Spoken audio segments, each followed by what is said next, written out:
Today we're going to bring a 12-volt power drill. We're going to take a look at it and see what you get when you get something like this.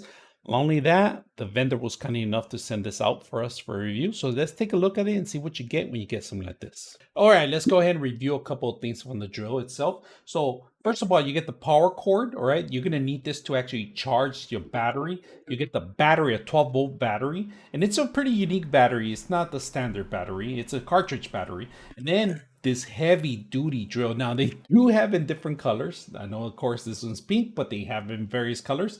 You get the manual, you get the actual drill heads, and these are metal, stainless steel, some of the points. If you guys can see, some of the points are pretty strong, pretty rugged, and they're already oiled, ready to go. And then they give you an extension, and of course, various Phillips and a flathead, and they're included in that too. So let's go ahead and set it up. And just to let you guys know, you're probably going to have the same issue because the manual does not tell you how to charge it.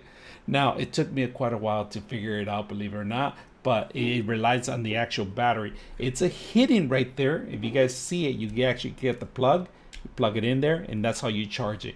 Now, I'm going to show you how you actually line up and set this up. So first of all, let me show you how the drill works, all right? It has a unique sound to it, all right? It's more robotic than the actual drill. So first, it's a triangle that you have to fit in there. Once you set it up, hit it in there. To take it out, you pull these two things and you pull it back. You actually push these two buttons and you pull it back, and that's how you get it out.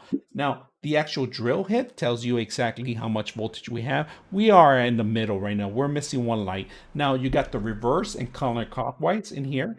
And these are the actual different actions, and they give you a little indication from 1 all the way to 23, all right? So pretty much the strength of the actual screw, or the actual strength of the actual rotation. That's pretty much what you're gonna get. Now, the audio, you're not gonna hear it, but it sounds more robotic. It does automatically open and lock here, if you guys noticed. You can lock it in for smaller screw, and this is universal. It's going to work for a lot of different drill heads and a lot of different items that you have included. So this is kind of a universal. Now in front of it, they do give you a little LED light. That's kind of something standardized now these days. That people are working more in dark enclosure areas. Now this one is a lot smaller than the actual regular drill heads I currently hold. So this is really unique for 12 volts.